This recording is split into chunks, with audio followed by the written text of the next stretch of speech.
Kaya pala mga idol, bago natin ikabit yung interior sa gulong, dapat nakapay muna natin yung gulong, baka may nakabaon na tinik mga idol.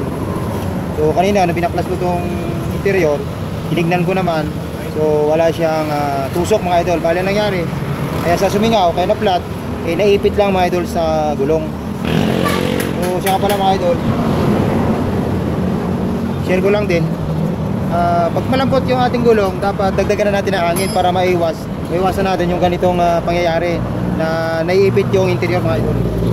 Kasi yun ang dahilan kaya naiipit yung interior, gawa nung malambot na yung gulong natin, ginagamit pa natin mga idol. Tapos mga idol, ganito lang. Yan, ganito lang pag yung gulong na hindi na tinatanggal sa rim, ganito lang gagawin niya mga idol. Yan.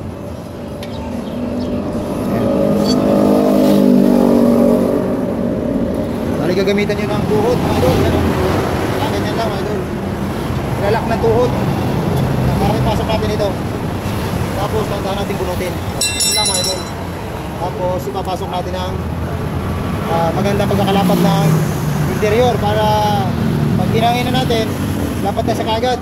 Hindi yung nakapilipit mga idol. Kasi pag pilipit, pag hinanginan mo yan at hindi na bumalik sa tamang posisyon yung interior, pwede mga idol na mapwersa, bumigay yung mahihinang parte ng interior mga idol.